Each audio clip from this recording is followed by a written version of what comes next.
នៅកណ្ដាលសមុទ្រដែលមានខ្យល់ព្យុះបក់បោកយ៉ាងខ្លាំងបងហ្វឹងឈប់ទៅខ្យល់ខ្លាំងណាស់យើងត្រូវតែត្រឡប់ទៅវិញថយក្រោយមិនបានទេប្រញាប់ទាញវាឡើងមកមិនចង់រស់ទេអីតំបន់នេះគ្មានក្តាមទេខ្ញុំថាមានគឺមានហើយប្អូនស្រីខ្ញុំកំពុងរងចាំលុយដើម្បីសង្គ្រោះជីវិតទាញឡើងមកពេញហើយគឺពេញត្រង់តែម្ដងសុទ្ធតែក្តាមសមុទ្រយៈលេខ1បងប្អូនទាំងអស់គ្នាបដូរមកហើយចាប់ដើមទៀតថៅកែថាបើលើកនេះយើងចាប់បាន20តោនគាត់នឹងឲ្យភាគរយយើង250000ព្រឹកព្រលឹមទូកបានមកដល់កំពង់ផែដើម្បីទម្លាក់ទំនិញ20តោនពេញតែម្ដងគុណភាពយ៉ាងម៉េចដែរអីវ៉ាន់លេខ1លើកនេះថៅកែចំណេញកប់ហើយបងហ្វិនថ្លៃវះកាត់របស់ស៊ីវីមានសង្ឃឹមហើយបងប្អូនទាំងអស់គ្នាពិតជាហត់ហើយខ្ញុំទៅទូទាត់លុយជាមួយថៅកែសិនយប់នេះខ្ញុំប៉ៅផឹកចាំស្ដាប់ដំណឹងល្អពីខ្ញុំហ្វឹងក៏បានដើរទៅកាន់ការិយាល័យថៅកែរបស់ខ្លួនអាឡូលោកគ្រូពេទ្យលោកឈិនរកលុយបានគ្រប់ហើយឬនៅថ្ងៃស្អែកអូនស្រីលោកត្រូវចូលបន្ទប់វះកាត់គ្រប់ហើយខ្ញុំនឹងវេរលុយឲ្យភ្លាម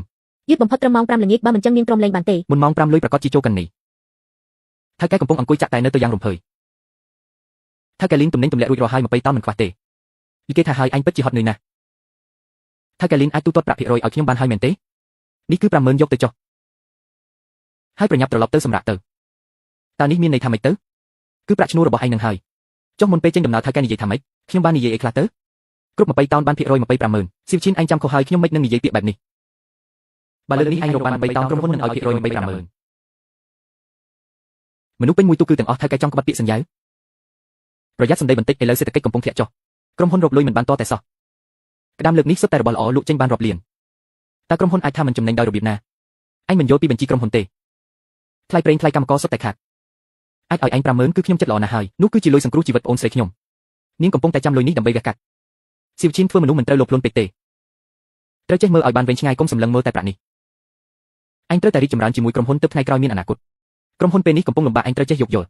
់ថៅកែលីនប្អូនស្រីខ្ញុំកំពុងចាំវះកាត់នៅមន្ទីរពេទ្យសូមលោកបើកប្រាក់ឲ្យតាមច្បាប់ទម្លាប់ផងច្បាប់ស្អីគេនោះគឺជាការសន្យាផ្ទាល់មាត់តែគ្មានកិច្ចសន្យាទេខ្ញុំថា50000គឺ50000ខ្ញុំនាំបងប្អូនទៅប្រថុយជីវិតនៅសមុទ្រ11ថ្ងៃស្ទើរតែត្រូវរលកយ៉ាគូចូលសមុទ្រប៉ុន្មានដងនោះជាការងារឯងក្រុមហ៊ុនបានទិញធានារ៉ាប់រងឲ្យហើយទោះលងទឹកស្លាប់ក៏មានសំណងដែរអ្វីដែលខ្ញុំចង់បានគឺលុយភាគរយដែលខ្ញុំគួរតែទទួលបានគ្រប់20តោនឲ្យ25000យើងនិយាយគ្នារួចហើយតើខ្ញុំប្រាប់អញហើយថាក្រុមហ៊ុនគ្មានលុយទេទីផ្សារឥឡូវអន់ណាស់ខាត់រហូតលុយ50000នេះខ្ញុំខំយកលុយហោប៉ៅខ្លួនឯងមកបើកឯងទេពេលនោះក្មួយប្រុសថៅកែក៏បានដើរចូលមកលោកពូស៊ីញ៉េមកខាងហេរ៉ាញ់វត្ថុថាលុយនេះច្រើនពេកតតែពូស៊ីញ៉េផ្ទាល់ទៅបានយប់នេះបងប្អូនរងចាំខ្ញុំប៉ៅផងមិនមែនថាក្រុមហ៊ុនគ្មានលុយទេអីនេះជាលុយអ្វី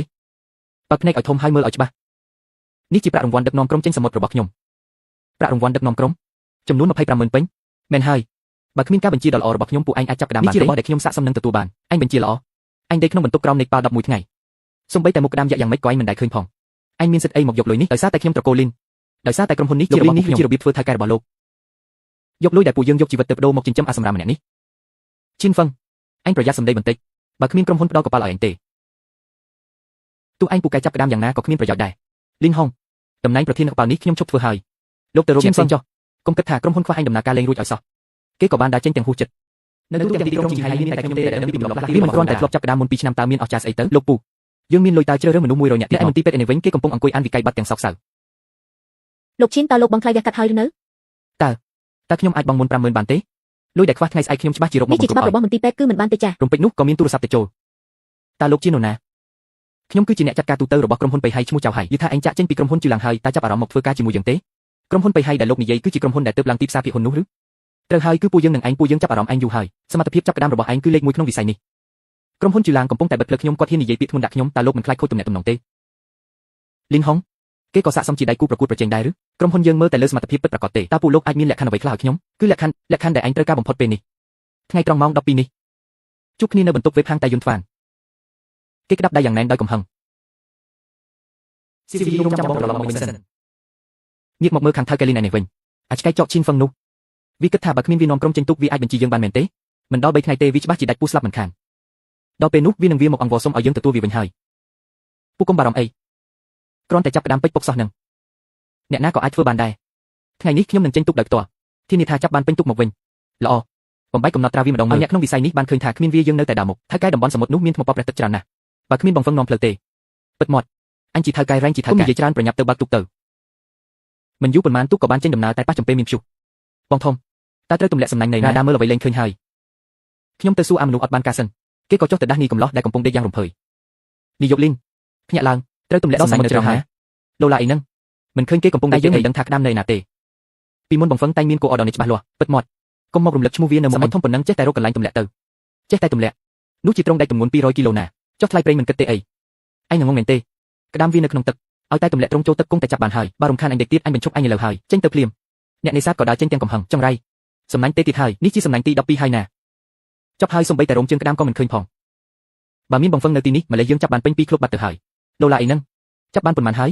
រំខានការដេករបស់អញអស់ហើយអាឈ្មោះលៀនអញបើភ្នែកមើលខ្លួនអញទៅគឺទេស្អាតតែម្ដង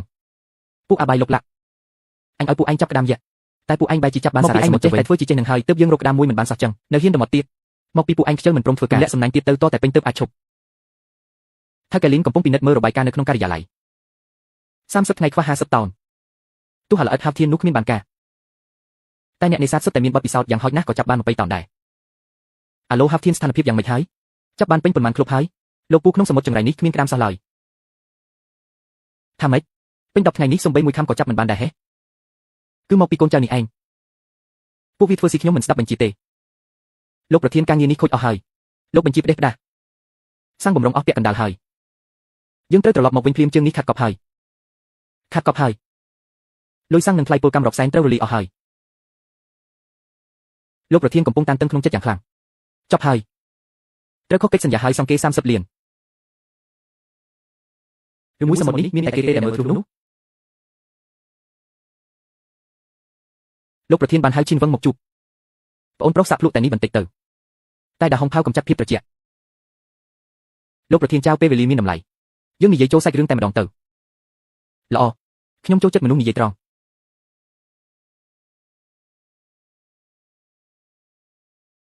ក្នុងកាតនេះមានលុយ30ម៉ឺនលេខសម្ងាត់គឺថ្ងៃខែឆ្នាំកំណើតប្អូនស្រីឯងនេះជាកាដូជូបមុខពីក្រុមហ៊ុនបេហៃលោកប្រធានចៅគ្មានស្នាដៃមិនហ៊ានទទួលតើលោកចង់បានអ្វីចង់បានឯងនឹងហើយនិយាយឲ្យចំគឺជំនាញរកក្តាមដ៏អស្ចារ្យរបស់ឯងយ៉ាងមិនដែរចង់ចូលរួមជាមួយយើងទេអំណរគុណលោកប្រធានខ្ញុំសូមកត់ទុកសិនលុយនេះចាត់ទុកថាខ្ញុំខ្ចីសិនទៅចាំកាត់ពីប្រាក់ខែចុះចាត់ចែងរឿងគ្រួសារឲ្យទៅ3ថ្ងៃទៀតមកធ្វើការសង្ឃឹមថាក្មេងនេះមិនធ្វើឲ្យខ្ញុំខកបំណងចុះបងប្រាក់ក្រេលេខ3ឈ្មោះឈីនស៊ីវយីថ្លៃវះកាត់25ម៉ឺនចាសសូមរងចាំបន្តិចរួចរាល់ហើយលោកទូទាត់រួចហើយនៅសល់លុយ50000ទៀតបាទអរគុណច្រើនសំណាងល្អណាស់លោកឈីនគ្រូពេទ្យបានរៀបចំរួចរាល់ហើយយប់នេះនឹងចូលបន្ទប់វះកាត់ល្អណាស់ផ្ញើលើអ្នកគ្រូហើយកុំបារម្ភអីយើងនឹងប្រឹងប្រែងឲ្យអស់ពីសមត្ថភាពគាត់ឈោមមើលប្អូនស្រីពីក្រៅបន្ទប់សង្គ្រោះស៊ីវយីឯងមានសង្ឃឹមហើយថ្ងៃក្រោយបងមិនឲ្យឯងលំបាកទៀតទេលោកប្រធានចៅកំពុងអង្គុយខ្វល់ខ្វាយតែម្នាក់ឯងសល់តែ30ថ្ងៃទៀតទេដល់ថ្ងៃប្រគល់ទំនិញហើយលោកអគ្គនាយកលីនបើយើងរកក្តាម50តោនមិនបានទេគេនឹងប្តឹងយើងហើយមិនបាច់ឯងរំលឹកទេចេញទៅថាកែលីនកំពុងតែធ្លាក់ក្នុងភាពតានតឹងយ៉ាងខ្លាំងអាឡូសំឡាញ់លីជួយបងបន្តិចទៅខ្ចីកូនចៅឯងប្រើ10ថ្ងៃមកលោកថៅកែកុំលេងសាច់ពេកសមុទ្របៃលីងពេលនេះកំពុងមានព្យុះតើមានអ្នកណាហ៊ានទៅប្រថុយជីវិតនោះគាត់ព្យាយាមតាក់ទងទៅអ្នកផ្សេងទៀតទាំងក្តីសង្ឃឹមថៅកែចាងខ្ញុំឲ្យតម្លៃខ្ពស់ជួយរកក្តាមស្ដេច20តោនឲ្យខ្ញុំបន្ទាន់មកលក្ខខណ្ឌយ៉ាងម៉េចក៏បានដែរលោកថៅកែព័ត៌មានល្បីពេញកំពុងផែហើយលុយសងជំងឺចិត្តរបស់អ្នកដល់ទៅ30លានឯណោះរឿងនេះគ្មានអ្នកណាហ៊ានលូកដៃទេអ្នកទៅរកអ្នកផ្សេងចុះក្តីសង្ឃឹមរបស់គាត់កាន់តែរលត់ទៅម្ដងបន្តិចសុទ្ធតែពួកអក្បាល2ឃើញគេស្លាប់មិនជួយឬមួយក៏ត្រូវទៅអង្វរល្អិតនោះមែនងាកមកមើលឈីនវឹងឯនេះវិញកំពុងនៅមន្ទីរពេទ្យលទ្ធផលចេញហើយការវះកាត់ជោគជ័យណាស់ឲ្យតែសម្រាប់បានល្អឆាប់បានចេញពីពេទ្យហើយអរគុណលោកគ្រូពេទ្យខ្លាំងណាស់អ្នកមិនត្រឹមតែជាបងប្រុសល្អទេថែមទាំងមានសំណាងទៀតយប់មិញថៅកែចៅខលមកផ្ទាល់ថែមទាំងឲ្យប្រើថ្នាំល្អបំផុតទៀតអរគុណច្រើនរឿងលុយមិនមែនជាបញ្ហាទេគាត់អង្គុយចុះមើលថែប្អូនស្រីស្រាប់តែទូរស័ព្ទរោទឡើងអាឡូអ្នកណាគេកុំមកធ្វើល្ងងឥឡូវឯងណៃណាខ្ញុំមានរឿងត្រូវនិយាយ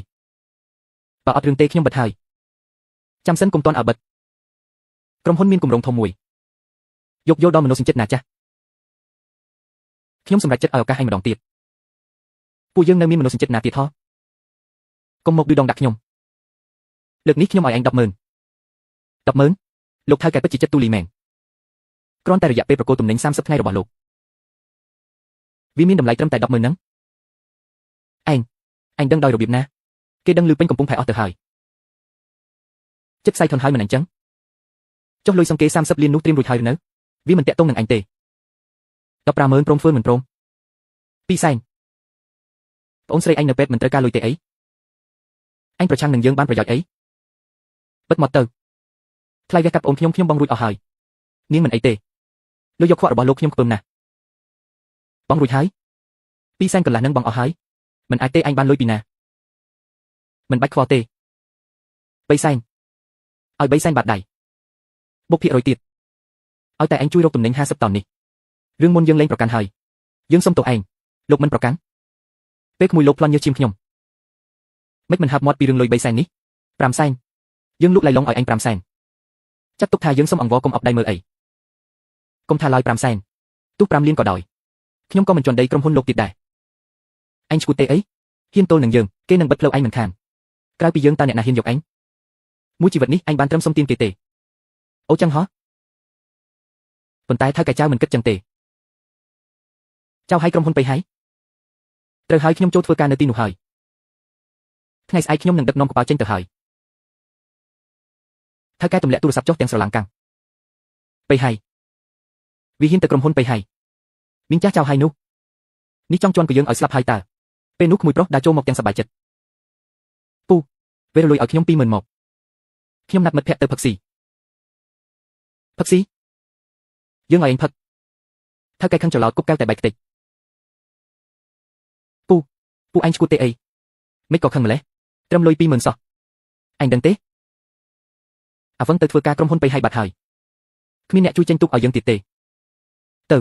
ទៅក្រុមហ៊ុនបេហើយចុះកុងត្រាដឹកទំនិញយើងគិតមិនទៀតរងចាំតែថ្ងៃស្លាប់ទៅសងគេ30លានមកពីអាល្ងងឯងនឹងធ្វើឲ្យខូចការអស់ក្មួយភ័យស្លេកមុខទិដ្ឋភាពកាត់មកអគារធំមួយមានបរិសុទ្ធចំណាស់ចុះពីឡានអូលោកប្រធានវាងមិនក៏លោកអញ្ជើញមកផ្ទាល់អញ្ចឹងសូមអញ្ជើញចូលទៅញ៉ាំតែនៅការិយាល័យខ្ញុំមិនបាច់តែទេចុះទំនិញខ្ញុំនៅណារឿងនេះទំនិញលោកប្រធានស្ដាប់ខ្ញុំបកស្រាយសិនបកស្រាយស្អីសល់តែ30ថ្ងៃទៀតដល់ថ្ងៃប្រគល់ទំនិញហើយចុះក្តាមស្ដេច50តោនដែលបានសន្យានោះនៅណាថ្មីនេះនៅសមុទ្រមានខ្យល់ព្យុះខ្លាំងចរន្តទឹកក៏មិនល្អនេះពិតជាបញ្ហាដែលមិនអាចទប់ទល់បានមែនមិនអាចទប់ទល់អញគិតថាខ្ញុំជាក្មេងអាយុ3ឆ្នាំមែនទេចុះហេតុអីក៏ប៉ាក្រុមហ៊ុនបេហើយត្រឡប់មកវិញពេញហ៎ក្រុមហ៊ុនបេហើយពួកគេសំណាងល្អលោកប្រធានវាងបានយកកិច្ចសន្យាបោះចោលលើឥតយ៉ាងខឹងសម្បាខ្ញុំមិនមែនមកទីនេះដើម្បីស្ដាប់ឯងត្អូញត្អែរទេ30ថ្ងៃទៀតបើមិនឃើញទំនិញ50តោននេះទេថ្លៃពីនៃ30លានគឺមិនអាចខ្វះ1សេនណាឡើយលោកប្រធានសូមទុកពេលឲ្យខ្ញុំប្រហែលថ្ងៃទៀតទៅពេលនេះខ្ញុំពិតជាមិនអាចរកលុយច្រើនបែបនេះបានទេរកមិនបានអញ្ចឹងចាំតុលាការចុះរឹបអូសក្រុមហ៊ុនអញទៅរឹបអូសទាំងកប៉ាល់និងទ្រព្យសម្បត្តិទាំងអស់របស់ឯងលោកប្រធានសូមផ្ដល់ឱកាសឲ្យខ្ញុំម្ដងទៀតទៅខ្ញុំច្បាស់ជារកវិធីប្រមូលទំនិញឲ្យគ្រប់ឯងមានពេលតែ30ថ្ងៃទេ30ថ្ងៃក្រោយជួបគ្នានៅតុលាការថៅកែលីនខឹងយ៉ាងខ្លាំងរួចក៏ទៅអង្គុយទម្លាក់ខ្លួនលើកៅអីពូលោកប្រធានវាងទៅបាត់ហើយអញឆាប់ចូលមកទីនេះភ្លាមពូស្ថានភាពយ៉ាងម៉េចទៅហើយ30ថ្ងៃទៀតបើគ្មានទំនិញឲ្យគេទេយើងច្បាស់ជាអស់រលីងពីខ្លួនធ្លាក់ខ្លួនដេកតាមផ្លូវមិនខានអស់រលីងពូចុះពូយើងរត់ទៅប្រមូលលុយពីកនីទាំងអស់ហើយរត់ទៅក្រៅប្រទេសទៅអាល្ងងអញមិនដឹងទេថាលោកប្រធានវាងមានក្នុងបង្អែកធំប៉ុណ្ណាទោះឯងរត់ដល់ទីណាក៏គេរកឃើញដែរចុះគិតយ៉ាងម៉េចទៅខ្ញុំមិនចង់ទៅដេកតាមផ្លូវទេនេះមកពីអាឈីនហ្វឹងនឹងហើយបើវាមិនចេញទៅម្លេះមិនអីទេឈីនហ្វឹងមិនហើយគឺមកពីវាទៅក្រុមហ៊ុនបេហើយរស់នៅស្រួលចុះហេតុអីអញត្រូវចាំស្លាប់នៅទីនេះពូចង់ធ្វើអីទោះបីលីនហុងខ្ញុំត្រូវស្លាប់ក៏ត្រូវអូសវាឲ្យស្លាប់ជាមួយគ្នាដែរបរិះម្នាក់ជិះម៉ូតូមកឈប់នៅមុខក្រុមហ៊ុនដ៏ធំមួយលោកសូមបង្ហាញបានអនុញ្ញាតផងខ្ញុំមកចូលធ្វើការមកជួបប្រធានចៅតើលោកមានការណាត់ទុកទេបរិះម្នាក់បានដើរចូលមកក្នុងក្រុមហ៊ុនលោកឈិនសូមអញ្ជើញចូលលោកអគ្គនាយកចៅរងចាំលោកយូរហើយគេក៏ដើរចូលទៅជួបអគ្គនាយកសូមស្វាគមន៍មកកាន់បេហើយខ្ញុំទន្ទឹងរង់ចាំផ្លូវលោកយូរណាស់មកហើយលោកអគ្គនាយកគូសំពេហើយប្អូនប្រុសឈិនមើលកិច្ចសន្យាសិនទៅបើមិនពេញចិត្តត្រង់ណាអាចនិយាយបានបេហើយមិនដែលធ្វើបាបគ្នាអញទេឈិនបើកមើលកិច្ចសន្យាដោយការភ្ញាក់ផ្អើលលោកអគ្គនាយកប្រាក់ខែគោ 100000តែសរសេរខុសរត់មិនខុសទេប្អូនប្រុសឈិនអញពិតជាមានតម្លៃ 100000 ពិតមែនរាល់ពេលចេញសមុទ្រនឹងបានចំណែក 10% បន្ថែមពីប្រាក់ចំណេញគ្មានលក្ខខណ្ឌពីនៃរំលោភកិច្ចសន្យាទេគ្មានទាំងការរឹតបន្តឹងការប្រកួតប្រជែងទៀតមិនត្រូវការក្រដាសសំណទាំងនោះទេបើចង់នៅបេហើយនឹងផ្ដល់កន្លែងល្អបំផុតបើចង់ទៅគឺជូនដំណើរមិនខុសឡើយដូច្នេះគេក៏ព្រមចុះហត្ថលេខាភ្លាមលោកអគ្គនាយកចិត្តទូលាយណាស់ខ្ញុំនឹងមិនធ្វើឲ្យខុសបំណងទេល្អហាហាចាប់ពីពេលនេះទៅឯងជាកាពីតែនៅប៉ាល់បេហើយលេខ1បុគ្គលិកទាំងអស់ត្រូវស្ដាប់តាមបញ្ជាឯង លោកអគ្គនាយកកាត់នេះសង្លោកវិញថ្លៃវាកាត់អស់250000លុយដែលនៅសល់នឹងលុយដើមកាត់យកពីប្រាក់ចំណែករបស់ខ្ញុំចុះទុកទៅវិញទៅនេះជាប្រាក់ឧបត្ថម្ភគ្រួសារឯងមិនបានទេរឿងណាផ្សេងរឿងហ្នឹងមិនទាន់មានស្នាដៃមិនហ៊ានទទួលទេអគ្គនាយកក៏ហុចឯកសារមួយឲ្យគេមើលនេះសិនទៅនេះជាឯកសារព្យាបាលប្អូនស្រីរបស់គេនេះគឺទូការវះកាត់ប្អូនស្រីឯងជោគជ័យតែការព្យាបាលបន្តទើបជាចំណុចដែលអស់លុយច្រើនបំផុតខ្ញុំបានតាក់ទងមជ្ឈមណ្ឌលស្ដារនីតិសម្បទាល្អបំផុតហើយរឿងនេះក្រុមហ៊ុននឹងធានារ៉ាប់រងទាំងអស់លោកអគ្គនាយកស្គុននេះធំធេងណាស់ខ្ញុំចំណាយលុយច្រើនបែបនេះដើម្បីឲ្យឯងអស់ក្តីបារម្ភពេលនៅសមុទ្រឯងមិនបាច់ខ្វល់ពីអ្នកផ្ទះទេយកហើយខ្ញុំនឹងធ្វើឲ្យកប៉ាល់ប៉ៃហាយលេខ1ខ្លាយជាកប៉ាល់រកក្តាមបានច្រើនបំផុតពួកគេក៏បានមកមើលកប៉ាល់ដ៏ធំមួយគ្រឿងកប៉ាល់នេះល្អណាស់ធំជាងកប៉ាល់ជឿឡើងដល់ទៅទ្វេដងបុរសម្នាក់ក៏ដើរមកសួរនាំគេនៅលើយន្តដ្ឋានអញជាកាពីតានថ្មីរបស់កប៉ាល់ប៉ៃហាយលេខ1មែនទេត្រូវហើយលោកពូគឺខ្ញុំឈ្មោះស៊ឺចេងហាយកាពីតានស៊ឺខ្ញុំធ្លាប់ពីឈ្មោះយូរហើយបើគ្មានការអីទេខ្ញុំត្រូវទៅរៀបចំចេញដំណើរហើយតើនរណាអនុញ្ញាតឲ្យឯងឡើងកប៉ាល់នេះប៉ៃហាយលេខ1គឺជាកប៉ាល់ធំប្រចាំក្រុមហ៊ុនយើងពេលនោះក៏មានកំឡោះវ័យក្មេងម្នាក់ដើរមកកាត់ត្រូវហើយអាល្អិតនេះវាបានចិត្តពេកហើយមកដល់ចង់ដណ្ដើមតំណែងលោកគ្រូស៊ុយម៉ាត់មកពីកន្លែងតូចតាចសោះនឹងជួនកាលមិនដែលបានចេញទៅសមុទ្រជ្រៅផងក៏មិនដឹងលោកកាពីតានស៊ុយបើពិសោធន៍លោកមានតែប៉ុណ្្នឹងទេអីត្រង់ចាប់ក្តាមខ្ញុំមានបញ្ហាអីនេះជារបស់ស្តង់ដារដែលខ្ញុំប្រើជាង20ឆ្នាំមកហើយគេក៏ដើរទៅយកជើងជន់ត្រង់ចាប់ក្តាមនោះក្រឡាអ៊ូនតូចពេកហើយឯទម្ងន់សឹមក៏ស្រាលជាងមុន10ជាងដែរនិយាយក្តេកក្តាអញដឹងអីពីរឿងចាប់ក្តាមនោះក្រឡាបែបនេះទើបចាប់ក្តាមបានល្អពេលនេះជាជ្រុនទឹកត្រជាក់នៅសមុទ្របេរីងទឹកនៅបាតសមុទ្រត្រជាក់ខ្លាំងហើយទឹកហូរខ្លាំងបើទម្ងន់មិនគ្រប់ត្រង់មិនអាចលិចដល់បាតទេហើយបើក្រឡាតូចពេកសម្ពាធទឹកនឹងធ្វើឲ្យដាច់ខ្សែពូមិនខានអញកុំមកនិយាយបន្លាចទីនេះខ្ញុំចេញសមុទ្ររាប់រយដងមកហើយមិនដែលជួបបញ្ហាបែបនេះទេពីមុនមិនធ្លាប់មានមិនប្រកាសថាថ្ងៃមុខមិនមានទេយកជីវិតបងប្អូនរាប់សិបនាក់ទៅភ្នាល់នឹងប្រេងសំណាងនេះជាបទពិសោធន៍ដែលលោកមានមោទនភាពមែនទេសម្ដីហួសហេតុពេកហើយអញជាស្អីហ៊ានមកបង្រៀនយើងអញគ្រាន់តែសំណាងល្អចាប់បានបន្តិចបន្តួចនៅសមុទ្រតែប៉ុណ្ណោះបើដល់សមុទ្រជ្រៅមែនទែនអញវង្វេងទីមិនខានទេសំណាងឬមិនសំណាងចេញទុកទៅដឹងហើយល្អបើអញអំនួតម្លឹងហ៊ានភ្នាល់ជាមួយយើងទេភ្នាល់អីទៅចេញសមុទ្រលើកនេះយើងម្នាក់ដឹកនាំកប៉ាល់មួយយើងយកប៉ៃហាយលេខ2អញយកប៉ៃហាយលេខ1របស់អញទៅរយៈពេល15ថ្ងៃមើលថានរណាចាប់ក្តាមស្ដេចបានច្រើនជាងចុះរបស់ភ្នាល់បើអញចាញ់ត្រូវប្រកោសិទ្ធគ្រប់គ្រងប៉ៃហាយលេខ1មកឲ្យយើងក្រុមការងារលើកប៉ាល់ចាប់ក្តាមខ្សឹបខ្សៀវគ្នាលោកគ្រូយកមែនទែនហើយម្ដងនេះអាល្អិតនេះមកប្រកាសហើយរឿងទិនផលនរណាអាចឈ្នះកាពីតានស៊ុយនោះបានតោះភ្នាល់ចុះបើខ្ញុំឈ្នះវិញឈ្នះអញគ្មានផ្លូវឈ្នះទេតែបើអញអាចឈ្នះយើងបានថ្ងៃក្រោយយើងព្រមធ្វើជាកូនចៅឯងនិយាយម៉ាត់ណាម៉ាត់នឹងឥឡូវនេះចូលប្រចាំការត្រៀមដកយុទ្ធការបាត់កាពីតែនកប៉ាល់ទាំងពីរក៏បានបាត់ចេញទៅកាត់រលកសមុទ្រដ៏ធំអាល្អិតរលកធំណាស់ប្រយ័ត្ននោមដាក់ខោណាឥឡូវចុះចាញ់នៅតាន់មើលតែកប៉ាល់ខ្លួនឯងទៅប្រយ័ត្នគ្រឹះចង្កេះចាស់នោះរឿងមុខម្លេះចាំដល់សមុទ្រជ្រៅចាំមើលឯងយំយ៉ាងម៉េចបងវិញកាពីតែនស៊ឺខឹងខ្លាំងណាស់ការភ្នាល់របស់យើងពេលនេះក្រុមហ៊ុនទាំងមូលកំពុងតែមើលយើងមិនអាចចាញ់ដាច់ខាតគាត់សម្លឹងមើលរ៉ាដាដោយទឹកមុខមើងម៉ាត់មិនចាញ់ទេប្រាប់ទៅបន្ទប់ម៉ាស៊ីនបន្តលបឿនលឿនបំផុតទៅមុខកប៉ាល់បើកាត់រលកសមុទ្រយ៉ាងលឿនបង្វិលចំគោលទៅឆ្វេងឲ្យអស់គោលដៅគឺតំបន់សមុទ្រលោកគ្រូទៅតំបន់អស់ទីនោះជាកន្លែងកំណត់របស់យើងណារាល់ឆ្នាំទៅទីនោះតែងតែបានពេញកប៉ាល់ប្រកាសណាស់តំបន់ជាកន្លែងជ្រុនទឹកក្តៅប្រសពគ្នាបាត់សមុទ្ររៀបស្មើល្អក្តាមស្ដេចចូលចិត្តប្រមូលផ្ដុំនៅទីនោះណាលោកគ្រូចេញមុខគឺដឹងតែឯងមកអាល្អិតត្រកូលឈីននោះយកអីមកប្រៀបនឹងលោកគ្រូសង្ស័យតែវីរ៉ូហ្វូនក្តាមមិនឃើញផងទេដឹងទើបតែចាប់ក្តាមបានប៉ុន្មានឆ្នាំសោះច្បាប់ក្នុងសមុទ្រនេះគឺខ្ញុំជាអ្នកកំណត់ទៅមុខឲ្យលឿនបំផុតដណ្ដើមយកកន្លែងទម្លាក់មកល្អបំផុតនៅតំបន់កប៉ាល់ស៊ឺបើកយ៉ាងលឿនសម្ដៅទៅគោលដៅបងហ្វឹងកាពីតែនស៊ឺបង្វិលចង្កូតហើយគាត់កំពុងឆ្ពោះទៅតំបន់ហើយឃើញហើយយើងប្រញាប់តាមទៅតំបន់ជាកន្លែងមានសម្រាប់ចាប់ក្តាមណាបើទៅយឺតគេដណ្ដើមកន្លែងល្អអស់ឥឡូវហើយមិនតាមទេមិនតាមចុះយើងទៅណាវិញបង្វិលចង្កូតស្តាមឲ្យអស់គោលដៅតំបន់បើចិត្តនេះមានតែតំបន់អតេទើបមានរបស់ធំស្ដាប់បញ្ជាខ្ញុំមិនបានទេអីបង្វិលទៅស្តាមឲ្យអស់ធ្វើភ្លាមបាទបង្វិលទៅស្តាមឲ្យអស់បងហ្វឹងទៅមិនបានទេតំបន់បើសុទ្ធតែថ្មប៉ប្រេះទឹកត្រជាក់ខ្លាំងណាស់បងឯងកំពុងតែលោតចូលរណ្ដៅភ្លើងហើយពីមុនអត់មានមិនមែនមានន័យថាឥឡូវអត់មានទេទៅតំបន់ប៉ុណ្ណឹងហើយកប៉ាល់ក៏បានបង្វិលក្បាលសម្ដៅទៅតំបន់សមុទ្រដ៏សែនបាត់ហើយពិតជាបើកប៉ាល់មកតំបន់បើមែនទឹកនៅទីនេះសីតុណ្ហភាពត្រឹមតែ2អង្សាសេទេសូម្បីតែកូនត្រីមួយក៏គ្មានផងបានក្តាមស្ដេចមកពីណានេះកំពុងតែលេងសើចមែនទេយើងទៅសួរគាត់ឲ្យដឹងរឿងម្ដងគាត់ដើរចេញមកក្រៅយ៉ាងជឿជាក់ជួបនឹងកូនចៅរបស់ខ្លួនខ្ញុំដឹងថាអ្នកទាំងអស់គ្នាកំពុងគិតអី គិតថាតំបន់ដូចជាសមុទ្រមរណៈមែនទេគិតថាខ្ញុំចេះតែបញ្ជាផ្ដេសផ្ដាស់មែនទេចុះមិនមែនចឹងទេអីកាពីតេនស៊ឺកេទៅរ៉ាដាមិនអាចចាប់ចរន្តទឹកខាងក្រោមបានទេវិចារញ្ញាណរបស់ខ្ញុំគឺច្បាស់ជាងរ៉ាដាគ្រប់គ្នាត្រៀមខ្លួនទម្លាក់មកភ្លាមបាត់កាពីតេនកប៉ាល់ចាប់ផ្ដើមទម្លាក់មកជាច្រើនចូលក្នុងសមុទ្រហាឈីនវឹងយល់ថាឯងទៅតំបន់សមុទ្របឹហោះក្មេងពិតជាក្មេងខ្ចីមែនព័ត៌មានរបស់កាពីតេនស៊ីពិតជាលឿនមែនតំបន់សមុទ្របើមិនអាចចាប់បានសំបីជើងក្តាមឯងកំពុងតែសុំចាញ់ហើយការប្រកួតទើបតែចាប់ផ្ដើមទេកុំអាលអពេករ៉ាដាខាងខ្ញុំឡើងក្រហមអស់ហើយតំបន់ឯគឺសម្បូរទៅដោយក្តាមស្ទេចឯងនៅតំបន់សមុទ្រស្លាប់នោះចាំតែចាញ់ទៅឈីនវឹងឈោស្ងៀមស្ដាប់ដោយទឹកមុខតានតឹងចប់ហើយគាត់រកឃើញហ្វូងក្តាមហើយលើកនេះយើងច្បាស់ជាចាញ់ហើយអាកាសធាតុចាប់ផ្ដើមប្រែប្រួលមានព្យុះភ្លៀងប្រមូលផលបានច្រើនណាស់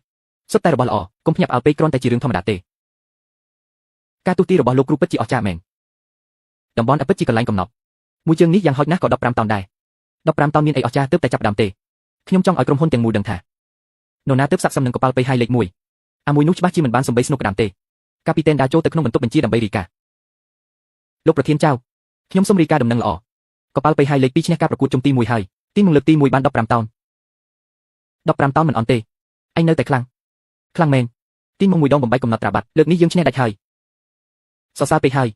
នេះគឺដោយសារបទពិសោធន៍លោកប្រធានចៅកុំបារម្ភអីខ្ញុំធានាថាពេញកប៉ាល់ប៉ីហើយលេខ1ខ្ញុំគឺស៊ីចាស់ខ្ញុំទីងបាន15តោនហើយចុះឯងទីងបានចំណែកបានមួយទៀតកំពុងជួបព្យុះភ្លៀងយ៉ាងខ្លាំងលោកតាម្ចាស់ទឹកម្ចាស់ដីជួយផងសូមឲ្យមានទំនិញទៅទេស្អាតទេទៀតហើយនេះគឺជាមន្ទីរ10ហើយដែលទេស្អាតតំបន់បើនេះគឺជាជំរៅមរណៈយើងកំពុងតែដុតប្រេងចោលហើយកប៉ាល់ប៉ីហើយលេខ1មិនក៏មិននិយាយអញ្ចឹងជាមួយកភ័យអញចេះចាប់ក្តាមរត់ហ្នឹង10ម៉ោងហើយទេស្អាតអញត្រូវតែបដូរទីដល់ភ្លាមគេទីងបាន15តោនហើយយើងមិនបានសំបីតែជើងក្តាមមួយឥឡូវទៅតំបន់នៅទាន់ពេលបងហ្វឹងបងប្អូនយើងទុកអារម្មណ៍លេងចប់ហើយឬមួយក៏យើង10%សិនទៅបដូរទីដល់ហោះទៅតំបន់អហោះទៅស៊ីរបស់សល់ពីតាចាស់ស៊ីនឹងឬនេះហើយជាការតាំងចិត្តរបស់ពួកឯងយ៉ាងហោចក៏ប្រសើរជាងនៅទីនេះចាំស៊ីពងទៀតដែរយើងចេញមកដើម្បីរកលុយមិនមែនមកលេងបាយលុកបាយលឿនឬរកលុយធំពួកឯងរើខ្លួនឯងទៅរកលុយធំស្អីទីនេះមានលុយធំឯណាអាស៊ូវាឈ្នះបាត់ទៅហើយ15តោនសោះឈ្នះមុនមិនប្រកាសថាឈ្នះទេបងហ្វឹងចុះបងកំពុងរងចាំអីទៀតសេតុនហភាពទឹកនៅទីនេះចាំមើលខ្សោបជុះសិនពេលសេតុនហភាពធ្លាក់ដល់ចំណុច0ក្តាមនឹងផ្លាស់ទីនេះគឺជាជំរកតែមួយគត់របស់ពួកវាបងហ្វឹងចុះបើយើងចាំមិនបានហ្វូងក្តាមគ្មានពាក្យថាចុះបើទេពួកវាច្បាស់ជាមករំលង10ថ្ងៃក្រោយមកនៅតែគ្មានអ្វីកាត់ឡើងតតែសោះ10ថ្ងៃហើយគឺ10ថ្ងៃពេញតែម្ដងសំបីតែស្នុកក្តាមក៏មិនឃើញផងកន្លែងខ្មោចលងនេះសំបីតែសត្វស្លាបក៏មិនហាមកក្បែរដែររាល់ថ្ងៃខាត់តែប្រេងនិងស្បៀងយើងនៅទីនេះរងចាំអត់ប្រយោជន៍សំបីលុយភាគរយក៏មិនបានលុយខែក៏ត្រូវកាត់អស់ទៀតបងប្អូនអត់ថ្មិតបន្តិចទៀតទៅបងហ្វឹងថាពេលមិនទាន់មកដល់ទេយើងត្រូវជឿគាត់ជឿខ្មោចអីវានេះគ្រាន់តែជាអាបោកប្រាស់សោះនិយាយថាខាងអាស៊ូចាប់បានចិត្តពេញឃ្លាំងទី2ទៅហើយយើងមានប្រពន្ធកូនត្រូវចិញ្ចឹមជំពាក់ថ្លៃផ្ទះថ្លៃអានមកឈួតជាមួយវានៅទីនេះទេតោះទៅរកវាថ្ងៃនេះត្រូវតែបើកទូកទៅតំបន់ណាបើវាមិនព្រមបើកយើងនឹងបើកខ្លួនឯងក្រុមកម្មករបាននាំគ្នាមកកវ៉ានៅបន្ទប់បញ្ជីទូកបងហ្វឹងបងប្អូនយើងពិតជាក្តៅក្រហាយណាស់អាស៊ូលោកលុយឲ្យយើងរាល់ថ្ងៃពួកយើងទ្រាំលេងបានហើយចម្លើយដែលពួកឯងចង់បានយើងនឹងឲ្យរងចាំ24ម៉ោងចុងក្រោយទៀតថ្ងៃស្អែកពេលព្រះអាទិត្យរះបើអាំងស្តុកទឹកនៅតែទីស្អាតខ្ញុំឈិនហ្វឹងយកព្រមចុះចេញពីតំណែងជាកាពីតែនឥឡូវនេះភ្លាមប្រញាប់ទៅលើរៀនហៅទូកត្រៀមទម្លាក់កាពីតែនយើងនឹងទៅឥឡូវនេះបងហ្វឹងចុះបើថ្ងៃស្អែកនៅតែគ្មានហ្វូងក្តាមទៀតសម្លឹងមើលតែ1ម៉ែត្រឲ្យជាប់ទៅសេតុនហភាពចិត្តធ្លាក់ដល់ចំណុចកំណត់មើលការិយាល័យរបស់ថៅកែគូប្រជែងឯនេះវិញលោកពូមានដំណឹងល្អណាស់អាហ្វឹងវាចប់ហើយឯងចប់មែនទេហើយដំណឹងនឹងច្បាស់អត់ច្បាស់ណាស់ពូពេញមួយកំពុងផែគេដឹងអស់ហើយវាចំណាយពេល10ថ្ងៃនៅតំបន់បើតែចាប់ក្តាមមិនបានមួយផងហា10ថ្ងៃបានសូនទៅតំបន់ទឹកស្អុយនោះគឺវារកមកខ្លួនឯងតើមនុស្សនៅក្រុមហ៊ុនបេហើយកំពុងសើចចំអកវាឮថាកូនចៅវារៀបនឹងបះបោះហើយអាល្អិតនេះចិត្តរៀបចំឲ្យបានរមៀលចេញហើយល្អណាស់ទេវតាពិតជាមានភ្នែកមែនពូយើងត្រូវថែមលបាយបន្តិចហើយវាមិនអួតខ្លាំងទេអីយើងត្រូវធ្វើឲ្យវាខ្មាស់គេម្ដងត្រូវភ្ជាប់សេវាផ្កាយរណប់ទៅកាន់ទូកពេហើយលេខ1ឲ្យយើងអាឡូទូកពេហើយលេខ1លោកកាពីតែនឈីននៅមានដំណាំដល់អត់យីថាឯងនៅកណ្ដាលសមុទ្រមរណៈជាប់ទីនោះ10ថ្ងៃហើយមែនទេយ៉ាងម៉េចចង់ស៊ីឈ្នួលលៀងបាត់កប៉ាល់ឲ្យក្រុមហ៊ុនពេហើយមែនបងហ្វឹងកុំខ្វល់ពីវាលៀនហុងគ្រាន់តែចង់មកសើចចំអកឲ្យពូយើងទេទុកឲ្យវាប្រុសចុះបើកសំឡេងផ្សាយទូទាំងកប៉ាល់ទៅឲ្យបងប្អូនទាំងអស់គ្នាបានឬបងហ្វឹងពេលនេះបងប្អូនកំពុងតែអស់សង្ឃឹមស្រាប់ផងបើវាបញ្ចាទៀតច្បាស់ជាបាក់ទឹកចិត្តអស់មិនខានទេធ្វើតាមបញ្ជាទៅស្គាល់ការជឿចាប់ទើបមានភាពក្លាហានពួកឯងតាមឈីនហ្វឹងពិតជាខ្វាក់ភ្នែកមែនក្រៅពីអួតវានេះចេះធ្វើស្អីទៀតឥឡូវអស់ប្រេងហើយសំបីតែប្រាក់រង្វាន់ក៏គ្មានបានដែរមានតែនាំគ្នាដាច់ពូស្លាប់ជាមួយវានឹងមើលងាយគ្នាពេកហើយសំបីតែរលកយ៉ាក់ក៏មកសើចចំអកយើងដែរអាចឆ្កែពួកយើងធ្លាក់ខ្លួនដល់ថ្នាក់ឲ្យអាចចំគួតនេះហើយមកតើឲ្យយើងងើបមុខរួចក្នុងសង្គមនេះយ៉ាងម៉េចថាកែលីងសើចចំអកឲ្យឆ្អែតហើយឬនៅមិនមិនទាន់ព្រមចុះចាញ់ទៀតលុយសងជាមួយចិត្តឯងរកបានគ្រប់នៅ30លានអញសល់ពេលប្រហែលថ្ងៃទៀតចាំពេលអញខ្សែធនកុំភ្លេចផ្ញើធៀបអញ្ជើញអញផងចិត្តមកហើយនៅចេះទៀតអ anhចង់ចាំមើលពេលអញត្រឡប់ទៅវិញដៃទេចៅហើយនឹងចាត់ការអញយ៉ាងម៉េចនេះតាកុងកប៉ាល់ពេហៃលេខ2ឡាវស៊ឺលៀនហុងរឿងរបស់ក្រុមហ៊ុនពេហៃមិនទាន់ដល់វេនអញមកលូកមកទេអូយលោកតាកុងស៊ឺពីឈ្មោះយូហើយឈិនហ្វឹងកុំរឹងរូបពេកនាំបងប្អូនមកទម្លាក់ត្រង់ខាងខ្ញុំមកកុំឲ្យគេមើលងាយយើងបានឡាវស៊ឺអរគុណសម្រាប់ការអញ្ជើញតែព្យុះពិតប្រាកដចិត្តមកដល់ហើយខ្ញុំមិនព្រមចាញ់លោកទេរំពេចនោះសម្លេងរត់បន្លឺឡើងខណៈរ៉ាដាកំពុងលោតយ៉ាងញាប់មានរឿងអីហ្នឹងហេតុអីរ៉ាដាធ្លាក់ចុះខ្លាំងមកដល់ហើយបងហ្វឹងនេះវាជាស្អីទៅគឺជាព្យុះទឹកក៏មែនទេមិនមែនជាព្យុះទេនេះគឺជាដើមកំណប់ដែលទេវតាប្រទានឲ្យយើងត្រៀមខ្លួនទទួលយកអំបូរក្តាមយក្សរាប់ម៉ឺនក្បាលផុសឡើងមកយ៉ាងព្រមព្រៀបពីពេញផ្ទៃសមុទ្រព្រះអើយនោះសុទ្ធតែជាហ្វូងក្តាមយក្សពិតជាអភូតហេតុមែនបងហ្វឹងបងពិតជាទេវតាមែនអូឈឺជារឿងពិតមែនសុទ្ធតែជាក្តាមយក្សលេខ1ហើយទាំងអស់គ្នាស្ដាប់បញ្ឆេះម៉ាស៊ីនទីងត្រង់ឡើងទាំងអស់ទីងវាឡើងមកត្រង់ដ៏ធំដែលពោពេញដោយក្តាមត្រូវបានលើកឡើងមកលើនាវាពេញហៀតែម្ដងសុទ្ធតែក្តាមទម្ងន់ជាង5គីឡូមើលភាពរងរវើករបស់វាទៅគឺជាកម្ពុជានៃរបស់ហ្វឹងមិនកុហកពូយើងទេសមុទ្រនេះមិនមែនជាសមុទ្រឡានទេគឺជាអណ្ដូងប្រញាប់ដាក់វាចូលអាងទឹកទៅដើម្បីជានីតិប្រញាប់ដាក់នុយហើយទម្លាក់ចូលទឹកភ្លាមបាត់មេកងក្តាមសមុទ្រយ៉ាងច្រើនត្រូវបានលើកឡើងមកបងហ្វឹងឈួតបាត់ហើយពិតជាលយមែនសម្រួលអារម្មណ៍សិនបានប៉ុន្មានហើយមិនដល់4ម៉ោងផងកន្លែងស្តុកលេខ1ពេញពាក់កណ្ដាលហើយតាមការប៉ាន់ស្មានគឺជាង15តោនហើយមិនទាន់គ្រប់ទេត្រូវប្រញាប់ឡើងព្យាយាមយកឲ្យពេញក្នុងពេល3ថ្ងៃបងប្អូនពេញហើយពេញបាត់ទៅហើយ3ថ្ងៃត្រឹម3ថ្ងៃស្តុកយើងពេញបាត់ហើយពិតជាអស្ចារ្យមែនខ្ញុំចេញទុកកន្លះជីវិតហើយមិនដែលឃើញក្តាមច្រើនចឹងទេលើកនេះពួកយើងខ្លាចជាសេដ្ឋីហើយគ្រាន់តែប្រាក់ភាគរយស្មើធ្វើការពីឆ្នាំខ្ញុំត្រូវទៅសម្ភាសគាត់ជាទេវតាទ្របរស់ឈិនវឹងដើរចេញមកយ៉ាងសង្ហាលោកប្រធានរាប់រួចរាល់ហើយសូមផ្ដល់យោបល់រីកាកន្លែងស្តុកទាំង4គឺពេញទាំងអស់សរុប32តោនលោកប្រធានសូមទោសផងពីមុនពួកយើងមានភ្នែកឥតប្រស្រ័យពួកយើងមិនគួរសង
នាវាពេហៃលេខ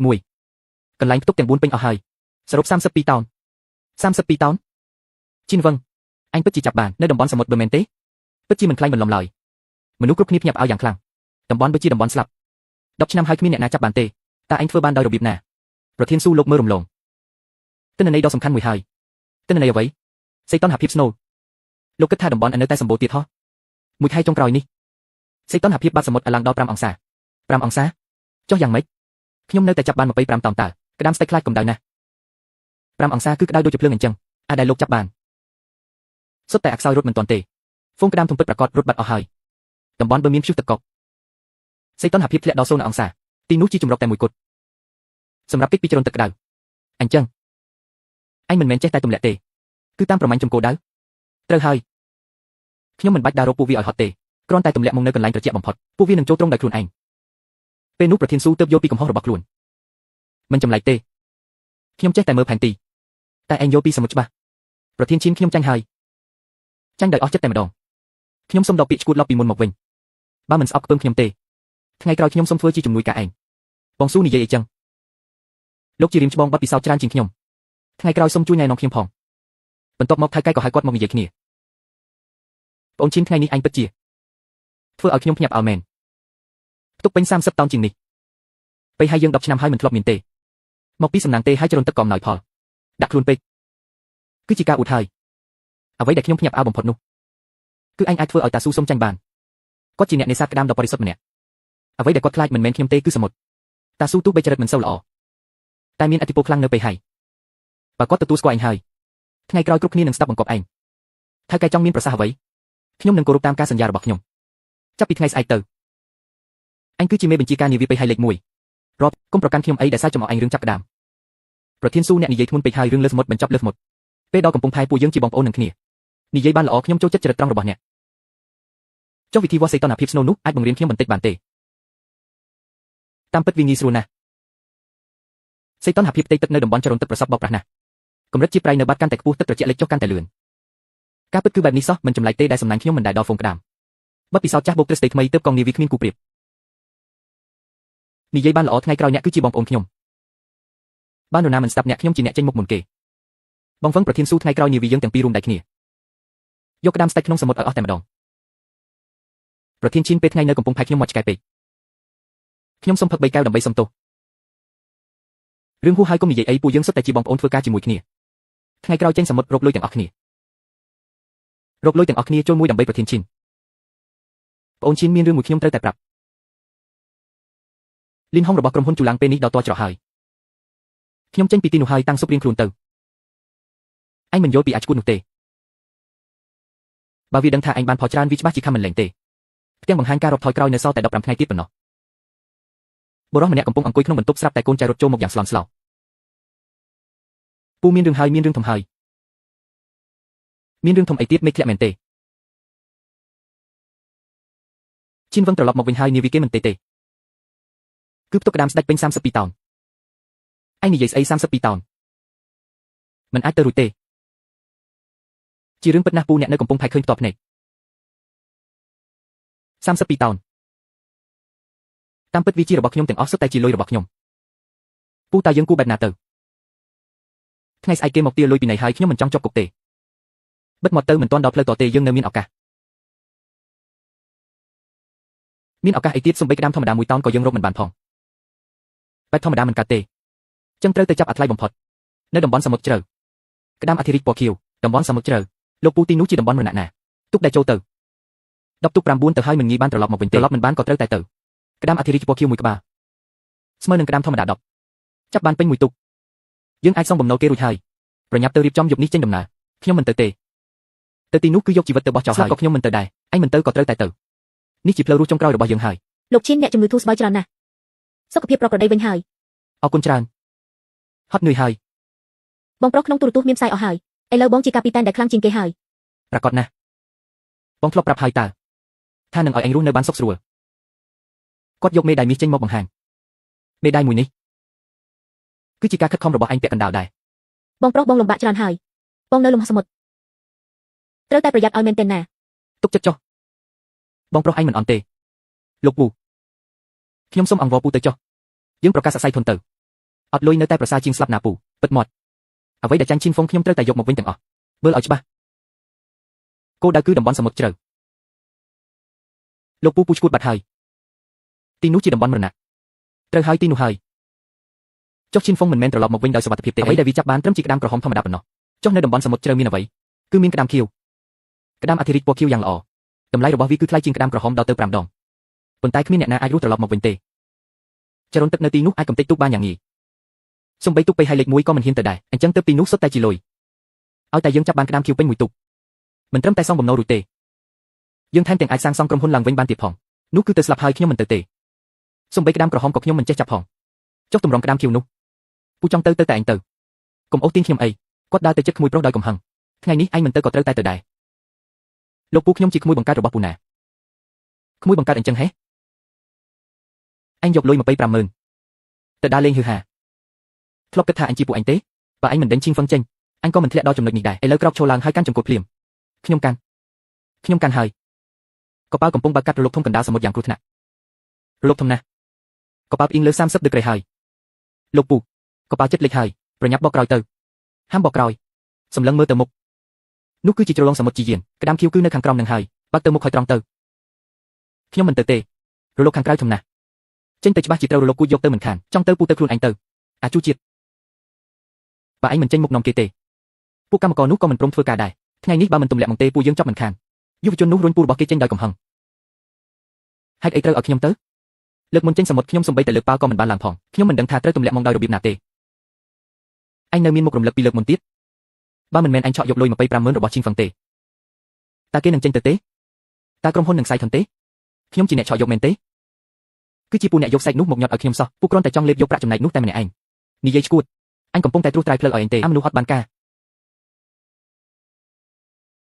រខ្ញុំអត់បានការចុះពូវិញពូធ្វើឲ្យក្រុមហ៊ុនទាំងមូលរលាយអស់ហើយហាប់ធានចាត់ទុកថាពូសុំអង្វែងចុះពូក្មួយយើងរួមគ្នាឆ្លងកាត់ឧបសគ្គនេះសិនទៅឲ្យតែឯងចេញទៅនាំគេធ្វើការពេលត្រឡប់ទៅវិញពូនឹងកាត់ភាគហ៊ុន 30% នៅខាងក្រៅប៉ាក្រុមកម្មករកំពុងឈប់ប្រជុំនឹងខ្ចប់ឈូស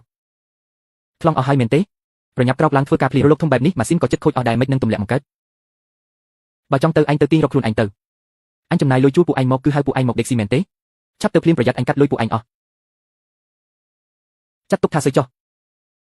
តែជីចមកប៉ាចោលពួកឯងនេះកម្មករនាំគ្នាទីងត្រង់ដែលយ៉ាងលំបាកអណ្ដាលព្យុះលឿនឡើងប្រញាប់ទម្លាក់វាទៅដើម្បីឆាប់បានត្រឡប់ទៅវិញខ្សែកាប់ជាប់ទាំងហើយទីងលេងទៅមុខហើយអញមិនខ្វល់ទេទោះបីត្រូវទីងដោយដៃក៏ត្រូវតែទម្លាក់វាចុះដែរថ្ងៃនេះត្រង់ទាំង10ត្រូវតែទម្លាក់ចូលទឹកទាំងអស់កម្មករម្នាក់កំពុងជួសជុលម៉ាស៊ីនលើទូកឈប់ប្រញាប់ឈប់ភ្លាមទៅខ្សែលូបានដាច់រ៉ាត់មកត្រូវចំគាត់ពេញទំហឹងគាត់បានដួលបោកទៅនឹងក្តារបន្ទះសន្លប់ឈឹងអាឈួតមកពីអញចូលលេខផ្ដេសផ្ដាស់ទើបធ្វើឲ្យគាត់គ្រោះថ្នាក់លោកពូមានរឿងហើយបុរសវ័យចំណាស់កំពុងឈប់បាក់ទូកភ័យស្លន់ស្លោរឿងអីមានរឿងអីកើតឡើងវាងឈឹងត្រូវខ្សែលូវីចំឥឡូវសន្លប់បាត់ហើយនៅឈប់ផ្លឹកធ្វើអីទៀតប្រញាប់ត្រឡប់ទៅកំពង់ផែវិញសង្គ្រោះមនុស្សសំខាន់ជាងទុកបន្តបំបោកាត់រលកធំត្រឡប់មកវិញគ្រូពេទ្យកំពុងរុញរទេះអ្នកជំងឺយ៉ាងបងឈាមច្រើនពេកគាត់ស្ហុកបាត់ទៅហើយបាក់ឆ្អឹងជើងស្ដាំរុញចូលបន្ទប់វះកាត់ភ្លាមនរណាជាសាច់ញាតិប្រញាប់ទៅបង់លុយថ្លៃវះកាត់ឲ្យលឿនទៅថៅកែលីនបានហុចកាត់ធនាគារទៅឲ្យកម្មករម្នាក់ទៀតអញយកទៅបង់លុយសិនទៅការវះកាត់គឺសំខាន់ជាងចាត់ទុកថាថៅកែឯងនៅមានមនុស្សចិត្តណាស់យើងចាប់ផ្ដើមយ៉ាក់មិនបានសំបីមួយក្បាលខ្ញុំត្រូវទៅអង្វរក្រុមហ៊ុនមួយធំសិនហើយមើលថាតើគេអាចពន្យាពេលឲ្យមួយខែទៀតបានទេគាត់បានធ្វើដំណើរមកដល់ក្រុមហ៊ុនជប់សិនមានបានណាត់ទុកទេខ្ញុំជាថៅកែក្រុមហ៊ុនជូឡាំងខ្ញុំមានការប្រញាប់ជួបអគ្គនាយកក្រុមហ៊ុនជូឡាំងហ៎មិនមែនចិត្តសៃធនទៅហើយទេហ៎ប្រហែលម្លេះខ្ញុំនិងអគ្គនាយកវាងរបស់អ្នកឯងជាបងប្អូនធន់នឹងគ្នាបើខូចការខ្ញុំឲ្យពួកឯងរើបង្វិចចេញទាំងអស់គ្នាក្រុមសន្តិសុខបានចាប់ទីងគាត់ចេញមកក្រៅលេងខ្ញុំអគ្គនាយកវាងជួយខ្ញុំផងលេងគាត់ទៅកុំមករុញច្រានគ្នានៅមុខទ្វារធំអញ្ចឹងវាប៉ះពាល់ដល់កេរ្តិ៍ឈ្មោះក្រុមហ៊ុនលោកមកទីនេះមានការអីថ្ងៃនេះជាថ្ងៃចុងក្រោយនៃការប្រកួតទំនិញហើយចុះក្តាមរយៈ50តោនរបស់ខ្ញុំនៅណាថៅកែលីនបានលុបជង្គង់ចុះអគ្គនាយកវាងសូមស្ដាប់ខ្ញុំសិនសមុទ្រពេលរីងថ្មីនេះមានព្យុះធំដែលកំមនឹងកើតមានណានេះពិតជាគ្រោះធម្មជាតិមែនណាទៀតគ្រោះធម្មជាតិលោកលេបានសម្រុំមកគ្រាន់បើទុកពេលឲ្យ2នាទីចូលមកនិយាយខាងក្នុងមកពួកគេក៏ចូលមកនិយាយគ្នាក្នុងការនិយាយមកប្រាក់ពិន័យ30លានគិតសងដោយរបៀបណាអគ្គនាយកវាងសូមលោកមេត្តាផងទៅសូមទុកពេលឲ្យខ្ញុំកន្លះខែទៀតចុះត្រឹមតែកន្លះខែប៉ុណ្ណោះខ្ញុំពិតជារកទំនិញ50តោនមកប្រគល់ឲ្យលោកមិនខានកន្លះខែលីនហុងលោកឯងចាត់ទុកខ្ញុំជាក្មេងអាយុ3ឆ្នាំមែនទេទុករបស់លោកទើបតែមានគ្រោះថ្នាក់មិនសូវមិនសោះពេលនេះមិនអាចចេញទៅណាបានឡើយលោកមានអីទៅចាប់ផ្ដើមឲ្យខ្ញុំយកកន្ត្រកទៅឆក់តាមមាត់សមុទ្រខ្សែរយៈខ្ញុំស្គាល់អ្នករកស៊ីក្នុងវិស័យនេះច្រើនទុកបានឲ្យតែលោកទុកពេលឲ្យខ្ញុំនឹងដឹកនាំក្រុមទៅសមុទ្រទឹកជ្រៅដោយផ្ទាល់ការរំលោភកិច្ចសន្យារបស់អ្នកធ្វើឲ្យខូចកេរ្តិ៍ឈ្មោះខ្ញុំការខាត់បងនេះអ្នកសងមិនរួចទេខ្ញុំសងរួចខ្ញុំប្រកាសជាសងរួចលោកប្រធានវាងយើងសហការគ្នា3ឆ្នាំហើយណាទោះគ្មានស្នាដៃក៏មានការខិតខំដែរលោកមិនអាចឃើញស្លាប់មិនជួយនោះទេទីផ្សារប្រៀបដូចសមរភូមិពេលអ្នកកេងប្រវ័ញ្ចញើសជាបុគ្គលិកមិននិយាយពីការខិតខំផងទៅលោកប្រធានវាងសូមលោកយកយល់ឲ្យខ្ញុំ15ថ្ងៃតែ15ថ្ងៃប៉ុណ្ណោះ30លានតិចជាមួយកាក់ក៏មិនបានដែរបើមុនម៉ោង5ល្ងាចនេះលុយមិនចូលកុងទេខ្ញុំនឹងឲ្យមេធាវីអនុវត្តតាមផ្លូវច្បាប់លោកប្រធានវាងគុំតន់ទៅសូមលោកដកប្រាក់ពិន័យចេញទៅស្ងៀមទៅបើហ៊ានប៉ះលោកប្រធានវាងទៀតខ្ញុំលែងយកយកហើយណាចប់ហើយពីនេះអស់ហើយ30លានណាឲ្យខ្ញុំទៅរកឯណាបានទៅបុរសនោះបានត្រឹមអង្គុយអស់សង្ឃឹមក្រោមដំណក់ទឹកភ្លៀងលោកប្រធានទុកឈានធ្វើដំណើរហត់ហើយលោកមកដឹកជញ្ជូនដោយផ្ទាល់បែបនេះជាកិត្តិយសរបស់ក្រុមហ៊ុនយើងណាស់លោកប្រធានវាងគូសំពេចហើយឡានទឹករបស់ក្រុមហ៊ុនពេញហើយនៅខាងក្រោយក្តាមស្ដេច32តោនប្រគល់ជូនទាន់ពេលវេលាទាន់ពេលល្អណាស់អរគុណខ្លាំងណាស់លោកបានជួយសង្គ្រោះក្រុមហ៊ុនយើងហើយសូមអញ្ជើញខាងក្នុងពិធីជប់លៀងរៀបចំរួចរាល់ហើយឈិនវឹងមិនក៏ជាអញទៅវិញឈិនវឹងលោកកុំប្រកាន់មនុស្សតូចទាបអីជួយទាញខ្ញុំមួយដៃផងទៅលោកប្រធានទុកឈិនសូមអញ្ជើញកុំទៅខ្វល់ជាមួយគេអីបុរសនោះក៏លួចដើរតាមចូលទៅក្នុងពិធីជប់លៀងដែលគេរៀបចំឡៅលីឡាចាបងប្រុសទាំងពីរខានជួបគ្នាណាស់ហើយលីនហុងអញចូលមកបានយ៉ាងម៉េចមើលលោកនិយាយចុះយើងសុទ្ធតែជាអ្នករកស៊ីដូចគ្នាបងប្រុសឥឡូវប្អូនកំពុងជួបការលំបាកសូមខ្ចីទុក2គ្រឿងសិនមក3ខែក្រោយខ្ញុំឲ្យថ្លៃឈ្នួលគុណនឹង2ថ្លៃឈ្នួលគុណនឹង2ក្រុមហ៊ុនអញខ្សែធនទៅហើយយកជីវិតទៅសងឡាចាងខ្ញុំនៅមានបច្ចេកទេសណាឲ្យតែមានទុនចាប់ដើមខ្ញុំប្រកាសជាអាចងើបឈរវិញបាន បច្ចេកទេសឯងគឺកេងប្រវ័ញ្ចបុគ្គលិកនឹងឬលោកថាលោកប្រធានទុកឈៀនខំប្រឹងរកបាន20តោនអញសន្យាឲ្យកម្រៃជើងសារ250000តែចុងក្រោយបែរជាឲ្យតែ50000សោះវាយកលុយ250000ទៅឲ្យក្មួយរបស់វាគ្រាន់តែដេកក្នុងកាប៊ីន10ថ្ងៃបានលុយ250000ថៅកែបែបនេះគឺជារឿងគួរឲ្យអាម៉ាស់បំផុតក្នុងវិស័យនេះសំតែដួលរំហើយសំមុខដែលបណ្ដេញមនុស្សពូកែចេញអស់ថៅកែលីខឹងយ៉ាងខ្លាំងពេលគេនិយាយឌៀមដាមបិទមាត់ពួកឯងទាំងអស់គ្នាបិទមាត់ទៅក្រុមហ៊ុនអញគ្រាន់តែខ្វះលុយបង្វិលសិនទេឈិនហ្វុងឯងកុំមកធ្វើខ្លួនខ្ពង់ខ្ពស់នៅទីនេះបើគ្មានទុកអញទេឯងមានថ្ងៃនេះទេសន្តិសុខនៅឈរធ្វើអីទៀតអញ្ជើញថៅកែលីចេញទៅឈិនហ្វុងបានដើរចូលមកក្នុងការិយាល័យរបស់លោកចៅហៅពួកយើងមកបន្ទាន់ម្លេះតើមានរឿងអីទៅមានការបញ្ជាទិញធំមួយជារឿងដ៏លំបាកបំផុតលំបាកកម្រិតណាទៅជាការបញ្ជាទិញបន្ទាន់ពីអឺរ៉ុបគេបញ្ជាក់ច្បាស់ថាចង់បានក្តាមអធិរាជពណ៌ខៀវហើយត្រូវតែជាក្តាមរស់ទៀតក្តាមខៀវនោះជាសត្វក្នុងរឿងព្រេងទេតើក្តាមក្រហមមិនអាចប្រៀបបានទេត្រូវហើយគេហ៊ានឲ្យតម្លៃថ្លៃជាងក្តាមក្រហមដល់ទៅ20ដងឲ្យតែរកបាន5តោនប្រាក់ចំណេញគឺច្រើនសន្ធឹកសន្ធាប់បើចំណេញច្រើនម្លឹងហេតុអីថាលំបាកទៅវិញពួកឯងមើលអេក្រង់នេះទៅលោកចៅបានបើកផែនទីបង្ហាញពីតំបន់សមុទ្រមួយតំបន់សមុទ្រជាយានហ្នឹងលោកចៅការងារនេះយើងទទួលមិនបានទេនោះជាតំបន់មរណៈណាខ្ញុំដឹងចរន្តទឹកនៅជាយានកាច់សាហាវណាស់មានព្យុះកម្រិត12ពេញមួយឆ្នាំទុកនេសាទធម្មតាចូលទៅនឹងត្រូវកំទេចខ្ទេចគ្មានសល់ទេមិនត្រឹមតែកំទេចទេពួកឯងមិនរឿងយកមិញទេអីថៅកែលីតច្រកយកមិញលួចទៅជាយានបាត់ហើយគាត់ទៅជាយានមែនហើយឬថាគ្រាន់តែទៅដល់ក្បែរខ្សែដៃក៏ដាច់ផាំង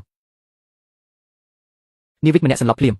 ស្ទើរតែលេចទុកស្លាប់មនុស្សកន្លែងនោះមិនមែនសម្រាប់មនុស្សទៅទេទើបខ្ញុំហែងមកនេះពេញមួយក្រុមហ៊ុនមានតែទូកប៉ីហាយលេខ1របស់អញទេដែលទប់ទល់ព្យុះបានល្អបំផុតហើយមានតែជំនាញរបស់អញទេដែលអាចត្រឡប់មកវិញដោយសុវត្ថិភាពបងឈៀងមិនអាចទៅទេណាពួកយើងឥឡូវរកស៊ីស្រួលក៏បានលុយច្រើនដែរមិនបាច់ទៅកន្លែងបែបនោះទេខ្ញុំដឹងថារឿងនេះវាគ្រោះថ្នាក់ខ្លាំងណាស់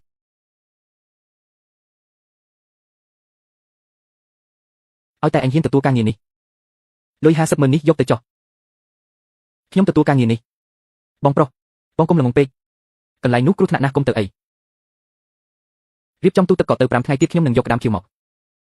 ល្អម៉ាត់ណាម៉ាត់នឹងគាត់ក៏បានរៀបចំខ្លួនចេញដំណើរទៅសមុទ្រកាពីតែនយើងចេញសមុទ្រទៀតហើយលើកនេះទៅណាដែរទៅតំបន់អាប៊ីនេះបងឯងនិយាយលេងទេដឹងចេញទុកលើកនេះប្រាក់ខែអ្នកទាំងអស់គ្នាគុណនឹង10បើជោគជ័យម្នាក់បានប្រាក់រង្វាន់100000បងប្អូនបើយើងមិនបានចាប់ក្តាមស្តេចខៀវទេពិតជាស្ដាយក្រោយណាស់ដើម្បីជីវភាពគ្រួសារតាហ៊ានធ្វើជាមួយខ្ញុំទេបើខ្លាចលំបាកមិនមែនជាអ្នកនេសាទទេតោះទៅតាមកាពីតែនទុកក៏បានបន្តដំណើរទៅមុខយ៉ាងលឿនឡាលីវកាត់ខ្សែកាប់ធម្មតាចោលទាំងអស់ដូរដាក់ខ្សែកាប់ស្វិតបំផុតមកវិញបាទគ្រប់គ្នាបដូរឧបករណ៍ថ្មីទាំងអស់ពិនិត្យប្រព័ន្ធទប់ទល់ខ្យល់ព្យុះហើយបើកដំណើរការភ្លាមបន្ថែមល្បឿនគោលដៅគឺតំបន់អាប៊ីបន្ថែមល្បឿនទៅមុខពួកគេត្រូវប្រឈមមុខនឹងរលកយក្សយ៉ាងគួរឲ្យខ្លាច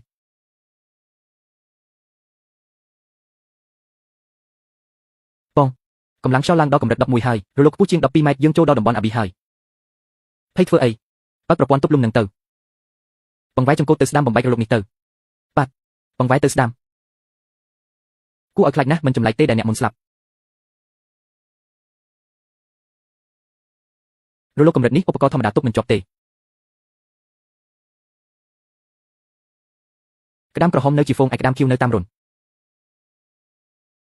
ច្រោះយកពណ៌ក្រហមចេញរកមើលតែចំណុចខៀវទៅរកឃើញហើយនៅបាតសមុទ្រទីនិរដីសុទ្ធតែជាសត្វរស់នៅដាច់ដោយឡែកពិតជាក្តាមខៀវមែនគោលដៅត្រូវបានកំណត់ហើយឡើយលីវនាំគ្នាចុះទៅក្រោមត្រៀមទម្លាក់សំណាញ់បាត់មេកប៉ាល់បានបោះពួយកាត់រលកធំពួកគេកំពុងត្រៀមទម្លាក់ទ្រុងសោត្រូវបានចាក់ជាប់ហើយអាចទម្លាក់បានកាពីតែនទ្រុងលេខ1ដល់លេខ10ចូលទីតាំងអស់ហើយសូមការអនុញ្ញាតទម្លាក់ចុះទ្រុងជាច្រើនត្រូវបានទម្លាក់ចូលបាតសមុទ្រដល់ម៉ោងហើយប្រមូលសំណាញ់ទាំងអស់គ្នាត្រៀមខ្លួនស្រាវយុទ្ធការឡើងទ្រុងត្រូវបានទាញឡើងមកវិញមានបានហើយតាក្តាមខៀវលេខ1ព្រះអើយ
នេះជាដើមទុនរបស់ខ្ញុំសម្រាប់ក្រោកឈរឡើងវិញមនុស្សចំសៀតដូចឯងយកលុយទៅឲ្យកាស៊ីណូទេលោកពូគិតថាអាចរត់រួចមែនទេបញ្ជីខ្មៅរបស់ក្រុមហ៊ុន3ឆ្នាំនេះខ្ញុំបានកូពីទុកអស់ហើយអញថាម៉េចអញហ៊ានលួចមើលបញ្ជីរបស់អញមិនត្រឹមតែមើលទេខ្ញុំថែមទាំងលាក់វាទុកទៀតពូសុកបានភ្នាក់ងារត្រួតពិនិត្យកេងប្រវ័ញ្ចលុយគេយ៉ាងច្រើនឲ្យតែខ្ញុំបញ្ចេញបញ្ជីនេះពូនឹងដេកគុកអស់មួយជីវិតអាចគួតនេះអញជាពូបង្កើតរបស់អញណាពេលនេះទើបដឹងថាជាពូខ្ញុំប្រកូលលុយមកឲ្យខ្ញុំទាំងអស់បើមិនចឹងទេខ្ញុំទើបដឹងឥឡូវនេះទើបដឹងទៅអញទើបដឹងទៅអញគិតថាខ្លួនឯងស្អាតស្អំមែនទេអញលួចលុយក្រុមហ៊ុនទៅស៊ីផឹកអញបានរក្សាទុកឯកសារធនាគារទាំងអស់ពូបានការពារខ្លួនពីខ្ញុំតាំងពីដំបូងការពារគឺការពារចោលក្នុងផ្ទះដូចអញនឹងទើបដឹងទៅយើងទៅដេកគុកទាំងពីរនាក់មើលថានរណាទោសធ្ងន់ជាងក្មួយប្រុសក៏បានដួលអង្គុយលើឥដ្ឋយ៉ាងអស់សង្ឃឹមប៉ូលីសក៏បានសម្រុកចូលមកចាប់ខ្លួនពួកគេពីបទកេងប្រវ័ញ្ចយ៉ាងធ្ងន់ធ្ងរពូយើងចាប់ហើយអញចាញ់ហើយចាញ់យ៉ាងរាបទាបបំផុតប៉ូលីសក៏បានដាក់ខ្នោះពួកគេទាំងពីរសុចនាករទាំងអស់ធម្មតាហើយថ្ងៃនេះក្មួយអាចចេញពីមន្ទីរពេទ្យបានជីវិតទៅថ្ងៃមុខគឺដូចមនុស្សធម្មតាចង់ទៅណាក៏បានអរគុណលោកគ្រូពេទ្យកន្លះឆ្នាំនេះរំខានលោកគ្រូហើយនាងត្រូវបានបងប្រុសយកការមកទទួលនាងចេញពីពេទ្យអបអរសាទរចេញពីពេទ្យបងមកទទួលអញទៅផ្ទះបងប្រុសទីបំផុតខ្ញុំអាចចាក់ចេញពីទីនេះហើយថ្ងៃមុខសុទ្ធតែជាថ្ងៃល្អបងបានទិញផ្ទះនៅមាត់សមុទ្របន្ទប់អញរៀបចំរួចហើយបើកបង្អួចទៅឃើញសមុទ្រហើយបងប្រុសឥឡូវបងជាមេបញ្ជាការងារប្រកាសជារវល់ហើយកុំខកខានការងារព្រោះតែខ្ញុំអីទោះរវល់យ៉ាងណាក៏ត្រូវទទួលអញទៅផ្ទះសិនដែររួចចាំបងទៅក្រុមហ៊ុនរៀបចំការងារសំខាន់បងប្រុសក៏បានមកដល់ក្រុមហ៊ុនដើម្បីប្រកាសកំណែទម្រង់ថ្មីលោកចោលកិច្ចសន្យាការងារចាស់របស់ក្រុមហ៊ុនលោកមេបញ្ជាការចុះស្តង់ដារកិច្ចសន្យាថ្មីជាអ្វីនេះជាច្បាប់ថ្មីដែលខ្ញុំបានព្រៀង